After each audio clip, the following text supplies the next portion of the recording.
मैं भरत और आपका एलपीएस स्टडी पॉइंट में स्वागत है। और हम पढ़ रहे हैं केमिस्ट्री में हम पढ़ रहे हैं उन बेसिक चीज़ों को जिससे जो है हमें कंसेप्ट डेवलप करना है और आगे की चीज़ों को बहुत आसान करना है।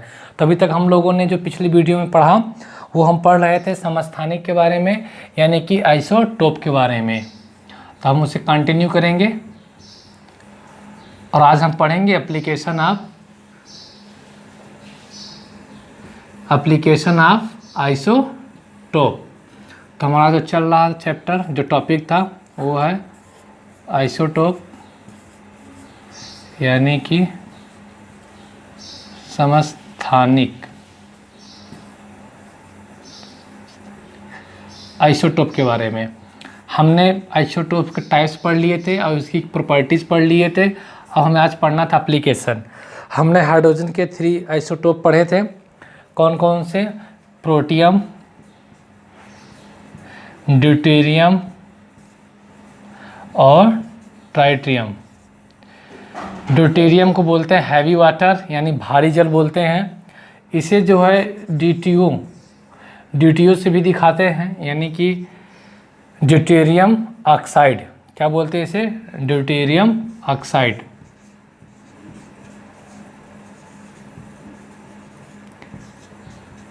ड्यूटेरियम ऑक्साइड इसे बोलते हैं हैवी वाटर, यानी कि भारी जल, ड्यूटेरियम ऑक्साइड।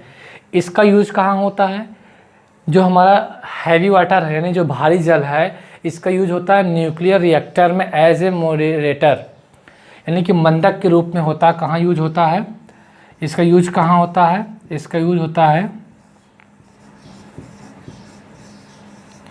न्यूक्लियर रिएक्टर में एज ए मॉडरेटर,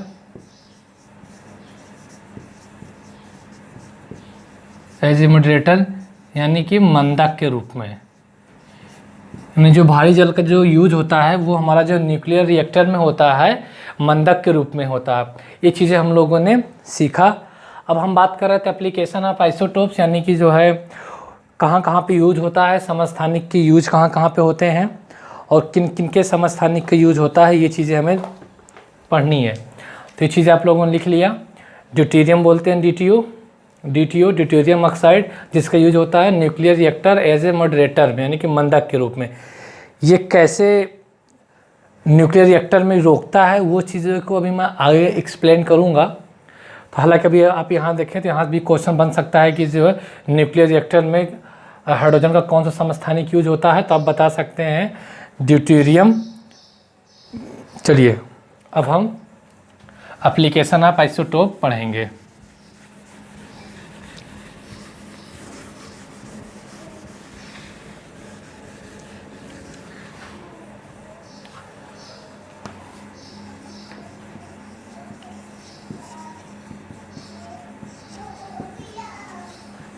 यानी कि इसके उपयोग क्या है?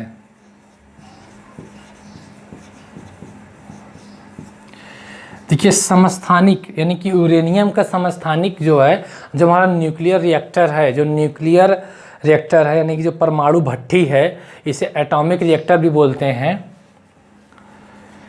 तो यूरेनियम का एक समस्थानिक होता है।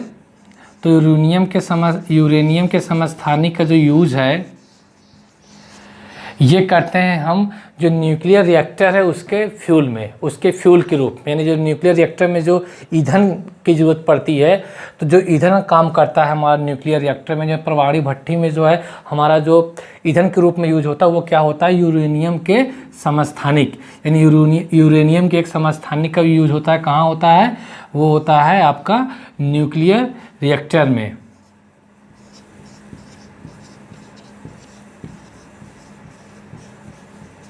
न्यूक्लियर रिएक्टर इसे बोलते हैं एटॉमिक रिएक्टर।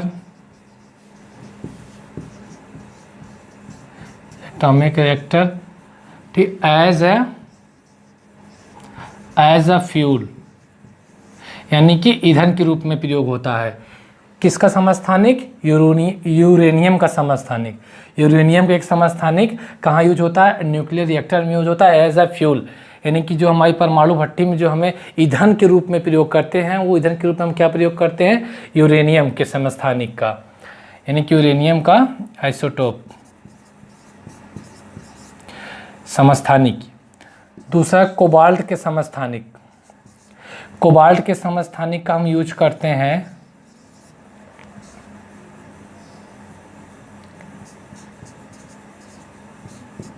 आइसोटोप, यहाँ पे गलत लिखा है स्पेलिंग।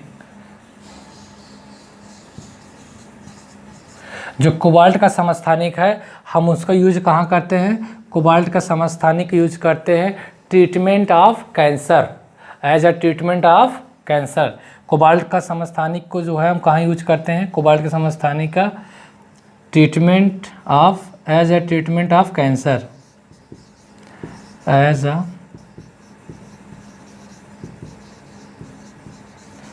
Treatment of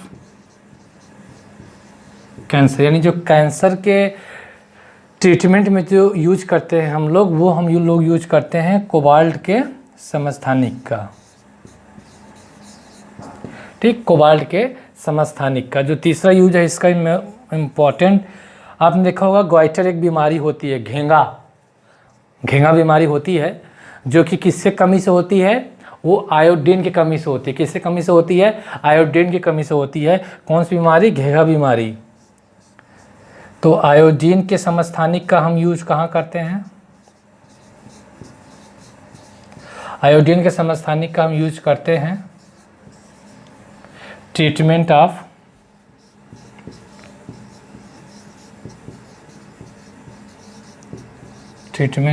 goitre. इसका मतलब घेंगा रोग होता है, जो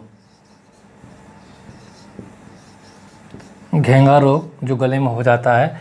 तो जो आयोडीन का समस्थानिक है, हम आयोडीन के समस्थानिक को, ये आयोडीन है इसे, तो जो आयोडीन का समस्थानिक है उसका जो हम यूज कहाँ करते हैं? Treatment of goitre, GOITR, goitre यानी घेंगा रोग होता है, हम वहाँ पे यूज करते हैं। तो आपने देखा कि जो समस्थानिक होते हैं कहाँ पे किसका यूज करते हैं? यूरेनियम का जो समस्थानिक होता है, यूरेनियम के समस्थानिक का प्रयोग हम nuclear reactor as a fuel के रूप में काम करते हैं। और कोबाल्ट के समस्थानिक को जो है हम as a treatment of cancer में करते हैं। और आयोडीन के समस्थानिक का जो है हम यूज जो है ट्रीटमेंट ऑफ ग्वाइटर, यानी कि जो घेंगा रोग होता है, घोंगा रोग जिसे बोलते हैं हम लोग, उसमें करते हैं। तो ये रहे आपके जो है आइसोटोप के बारे में। तो ये क्वेश्चंस यहाँ से बन सकते हैं कि कोबाल्ट के आइसोटोप का जो है यूज़ होता है, कहाँ पे होता है भाई? तो हमें मालूम होना चाहिए कि as a treatment of cancer, यानी कि कैंसर की बीमारी को जो है ठीक करने में यूज होता है। तो ये है आपके आइसोटोप के उपयोग, यानी कि एप्लीकेशन। अब आज हम बात करते हैं आइसोबार्स के बारे में। तो आइसोबार्स क्या है, आइए हम जानते हैं आइसोबार्स के बारे में। आई थिंक आप लोगों ने लिख लिया होगा, वीडियो को रोक कर इसे लिख लीजिए।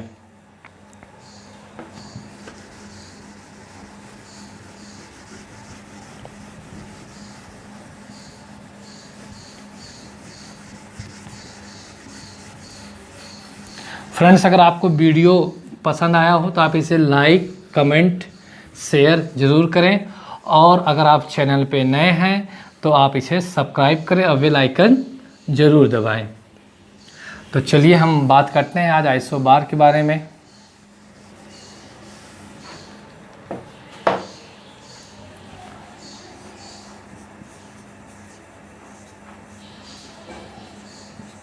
आइसोबार्स यानी कि संभारिकों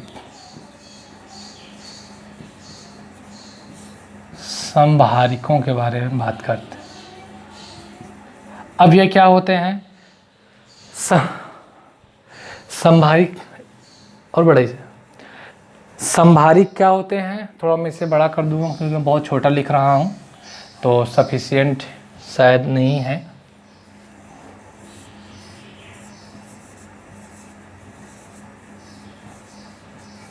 आइसोबार या आइसोबार्स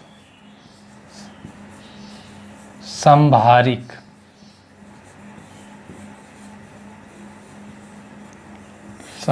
होते हैं। अब ये अलग अलग एलिमेंट्स के जो है एटम होते हैं, ठीक, यानी कि डिफरेंट एलिमेंट्स से क्या होते हैं? एटम होते हैं, यानी जो इनके परमाणु होते हैं वो भिन्न भिन्न तत्वों के होते हैं। तो आइसोबार्स में क्या है कि आइसोबार्स में क्या होता है कि इनके जो है एटॉमिक नंबर क्या होते हैं, डिफरेंट होते हैं। एटॉमिक नंबर डिफरेंट होते हैं बट मास नंबर क्या होते हैं, सेम होते हैं। आइसोबार में मास नंबर सेम होते हैं और इनके जो है एटॉमिक नंबर क्या होते हैं, डिफरेंट होते हैं। यानी कि isobar having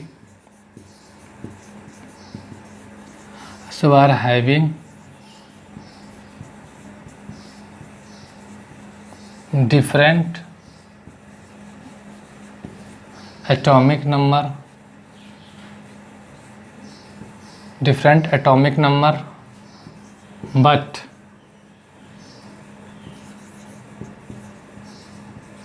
but same mass number।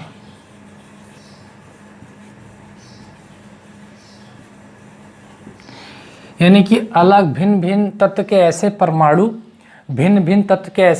जिनकी परमाणु संख्या अलग अलग हो लेकिन द्रव्यमान संख्या क्या हो, सेम हो, एक ही हो। भिन्न भिन्न तत्व के ऐसे परमाणु जिनकी क्या हो कि द्रव्यमान संख्या क्या हो, सेम हो, लेकिन परमाणु संख्या क्या हो, भिन्न भिन्न हो। यानी परमाणु क्रमांक क्या हो, भिन्न भिन्न हो। जैसे कि अगर हम एग्जाम्पल लेते हैं आर्गन की, आर्गन का एटॉमिक नंबर होता है 18 और इसका जो है आपका मास नंबर हो जाएगा 20। पोटेशियम की बात करते हैं तो एटॉमिक नंबर होता है 19 और इसका जो है एटॉमिक मास हो जाएगा 20। अब कैल्शियम की बात करें तो इसका एटॉमिक नंबर होता है 20 और 40 होगा, और पोटेशियम का भी 40 और कैल्शियम का भी 40। तब आपको मालूम है कि ये होता है आपका एटॉमिक नंबर, ऊपर वाली संख्या होती है मास नंबर। इसको इधर लिखना चाहिए जो एक एक्चुअल प्रॉपर वे है, लेकिन मैंने यहाँ पे लिख रखा है तो ऐसा नहीं है कि जो है ये गलत है, तो ध्यान दीजिएगा। ऑर्गन है, ऑर्गन का यहाँ पे जो मास नंबर है 40 है। पोटेशियम है, पोटेशियम का मास नंबर क्या है यहाँ पे 40 है। कैल्शियम है, कैल्शियम का मास नंबर यहाँ पे क्या है 40 है। यहाँ पे डिफरेंट क्या है, यहाँ पे जो डिफरेंट है, जो अलग अलग है, इनके क्या है परमाणु संख्या है। यहाँ पे ऑर्गन का परमाणु संख्या कितना है 18 है, पोटेशियम का परमाणु संख्या क्या है 19 है और कैल्शियम का परमाणु संख्या क्या है 20 है। तो हमें यही आइसोबार क्या होते हैं कि जिनके जो है परमाणु संख्या अलग अलग हो लेकिन द्रव्यमान संख्या क्या हो, सेम, यानी मास नंबर क्या हो, एक ही हो। तो ये हो गए आपके जो है इनके एग्जाम्पल्स है। और थोड़ा सा हम इसमें बात क्या करेंगे, अगर हम कैल्शियम की बात करें, आर्गन की बात करें,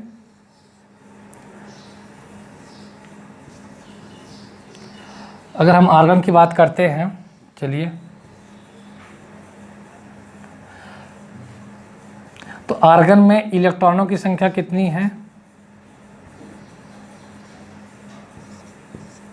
अगर हम ऑर्गन की बात करें तो ऑर्गन में इलेक्ट्रॉनों की संख्या कितनी है, इलेक्ट्रॉनों की संख्या कितनी है यहाँ पे 18 है। क्या है यहाँ पे 18 है। प्रोटॉनों की संख्या कितनी हो जाएगी 18, यानी कि इलेक्ट्रॉनों की संख्या प्रोटॉनों की संख्या एक ही होती है। अगर हम बात करते हैं यहाँ पे न्यूट्रॉनों की संख्या कितनी है, न्यूट्रॉनों की संख्या निकालिए।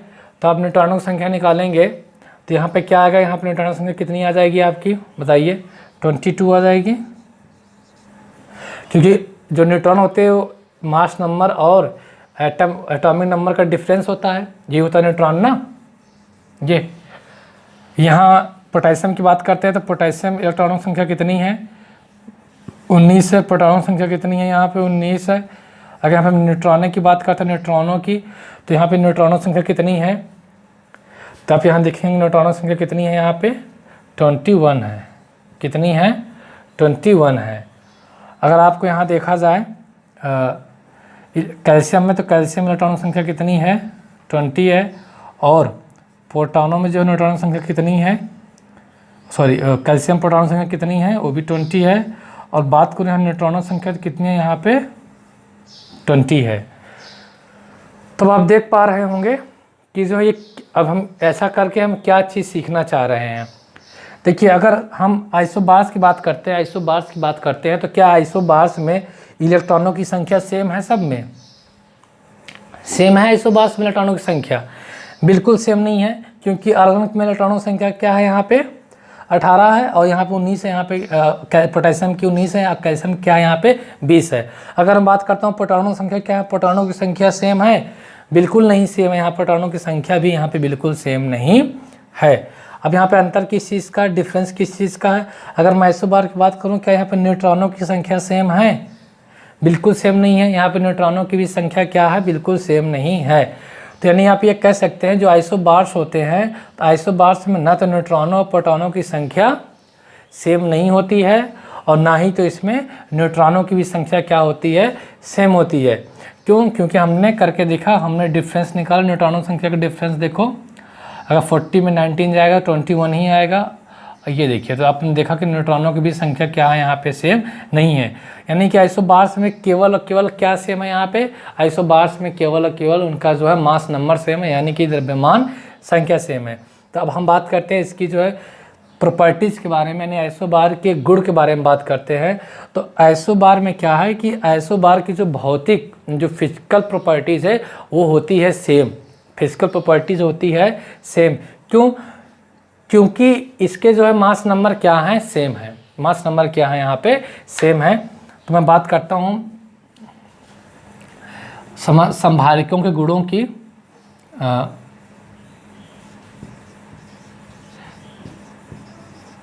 प्रॉपर्टीज ऑफ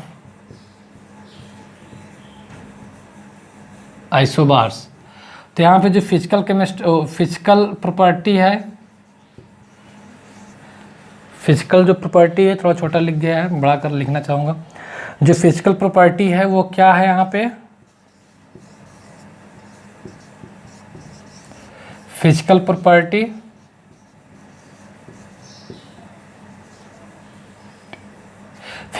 यहाँ पे क्या है, सेम है। किनकी, आइसोबार की सेम है। क्यों? क्योंकि जो है यहाँ पे मास नंबर क्या है, आपका मास नंबर क्या है यहाँ पे सेम है। तो जो फिजिकल प्रॉपर्टी हुई आइसोबार्स की वो क्या है, सेम है। यहाँ पे क्या है, मास नंबर क्या है यहाँ पे इनका सेम है। और केमिकल प्रॉपर्टी क्या हुई इनकी, तो आप बताएंगे केमिकल प्रॉपर्टी क्या होगी, यानी रासायनिक गुण क्या होंगे।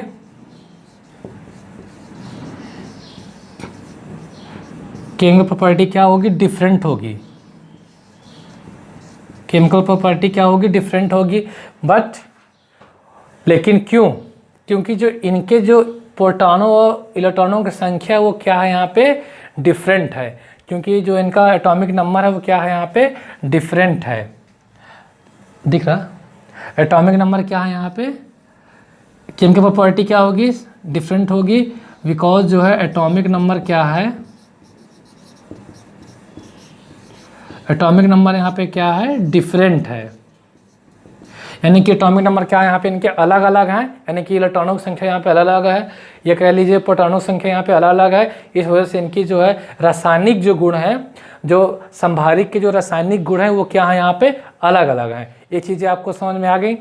अगर मैं बात करूँ संभारिकों को जो है, तीसरा पॉइंट यहाँ पे, संभारिकों को जो है आवर्त सारणी में जो है अलग अलग जगह पर रखा गया है। कहाँ कहाँ रखा गया आवर्त सारणी में, पीरियोडिक टेबल में जो है डिफरेंट प्लेस में रखा गया है। रीज़न ये है क्यों, क्योंकि हमको मालूम है आवर्त सारणी में जो है तत्वों को जो है उनके परमाणु संख्या के आधार पर रखा जाता है। इस वजह से जो है इनके परमाणु संख्या यहाँ पे क्या है, अलग अलग है।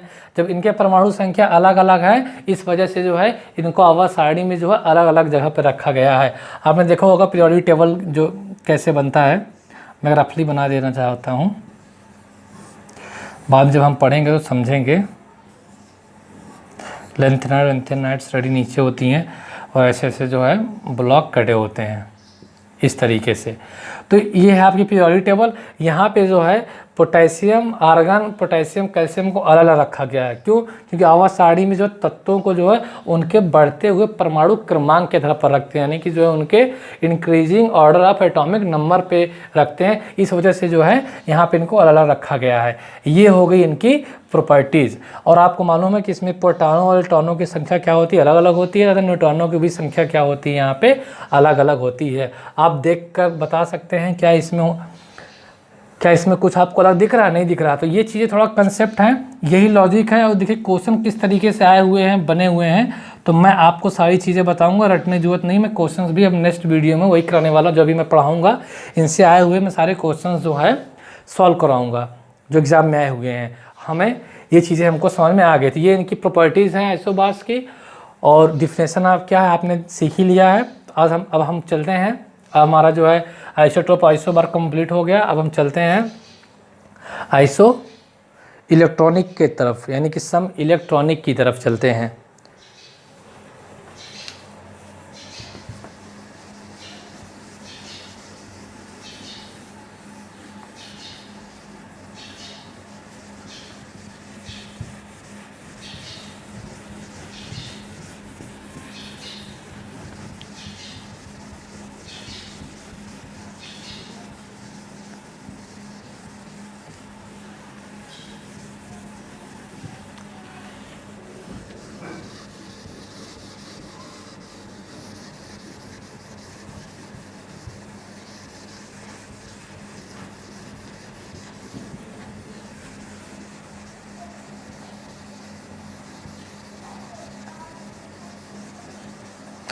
तो बात करते हैं हम सम इलेक्ट्रॉनिक के बारे में।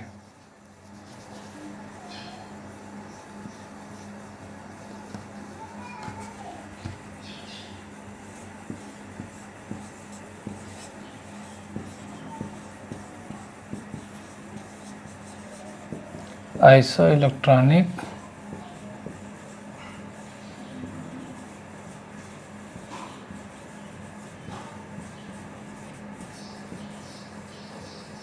सम इलेक्ट्रॉनिक। अब ये क्या होते हैं, ये वो एटम से आयन होते हैं। देखो सम मतलब क्या हो गया आपके यहाँ पे बराबर, इलेक्ट्रॉनिक मतलब इलेक्ट्रॉन्स, यानी कि क्या हो इलेक्ट्रॉन्स क्या हो जिनमें बराबर हो। सबसे पहले तो आप ऐसे ही समझिए सम इलेक्ट्रॉनिक्स, यानी सम मतलब बराबर, इलेक्ट्रॉनिक्स मतलब इलेक्ट्रॉन, यानी कि जिनमें क्या हो इलेक्ट्रॉनों की जो संख्या हो क्या हो बराबर हो।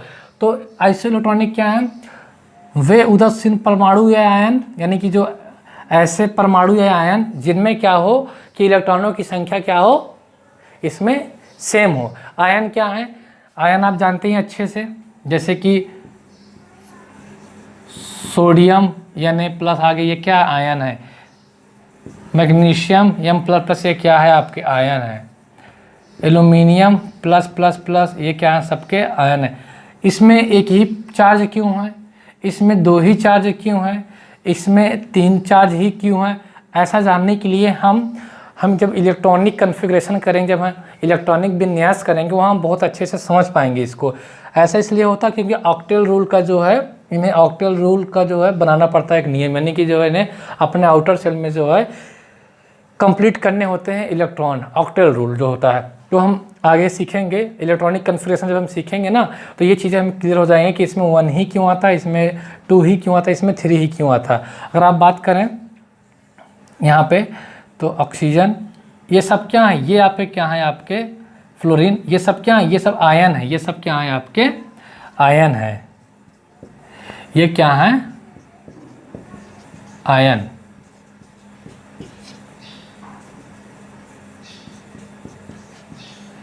ये क्या है आपके आयन है, इन्हें आयन कहते हैं।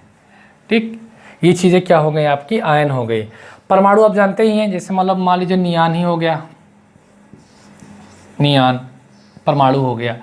इसी तरीके से सम इलेक्ट्रॉनिक्स क्या है, वे उदासीन का मतलब क्या है कि जिसपे कोई चार्ज ना हो, यानी कि ऐसे एटम्स एंड आयन जिनमें जो है नंबर ऑफ इलेक्ट्रॉन्स क्या हो इक्वल हो, जिसमें नंबर ऑफ इलेक्ट्रॉन्स क्या हो,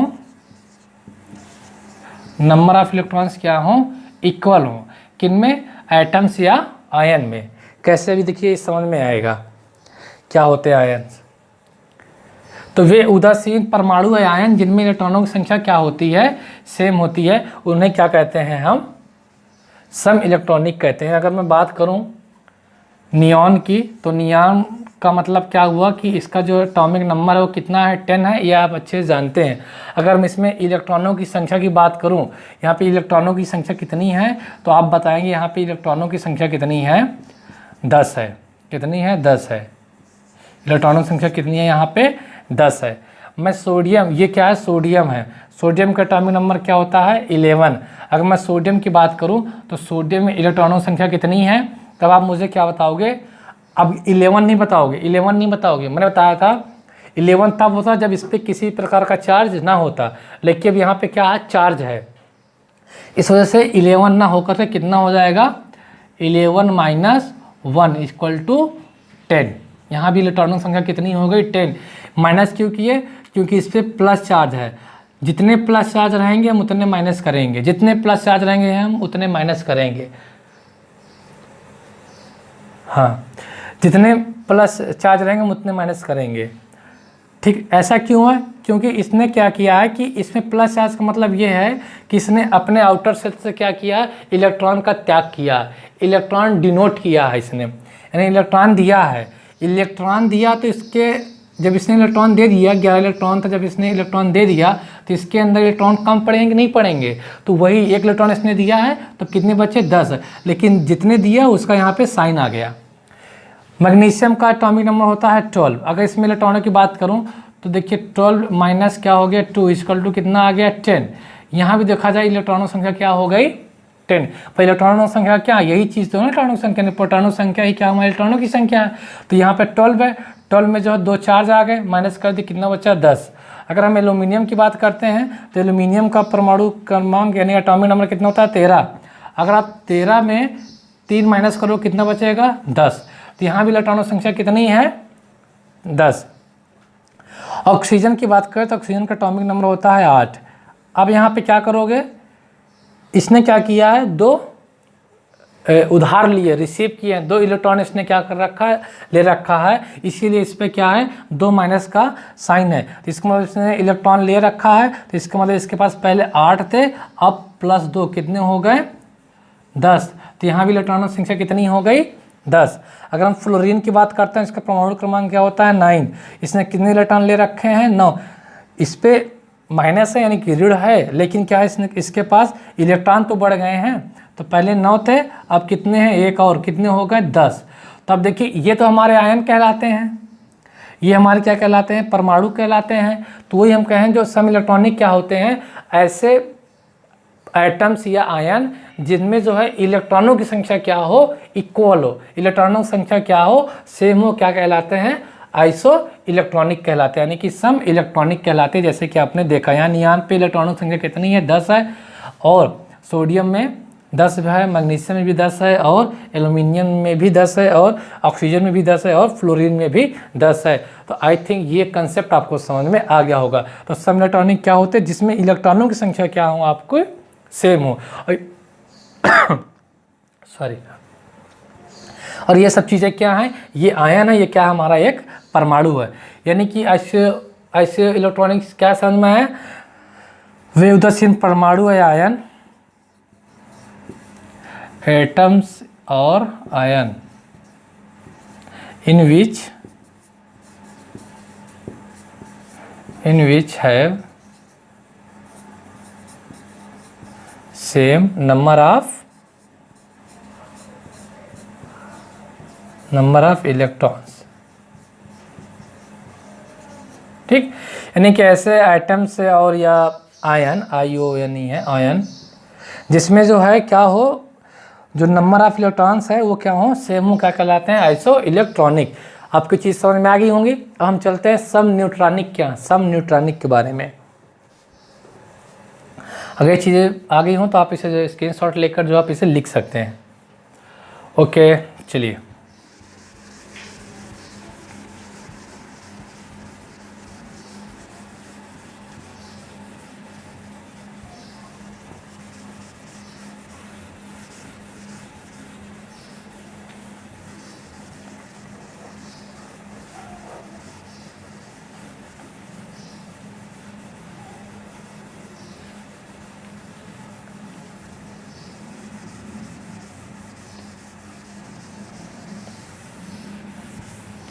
अब बात करते हैं हम। तो फ्रेंड्स ठीक है, अब हम नेक्स्ट वीडियो में सीखेंगे सम न्यूट्रॉनिक के बारे में, यानी कि आइसोटोन के बारे में। और इसी तरीके से हम फिर चार्ज के बारे में सीखेंगे। फिर आयन तो आपने समझ ही लिया, लेकिन थोड़ा सा मैं डिफिनेशन के फॉर्म में बता दूंगा आपको कि डिफिनेशन कैसी है उन्हें देनी है और उनकी देनी है। तो इस तरीके से हम कंटिन्यू करते रहेंगे। तो वीडियो को देखने के लिए धन्यवाद।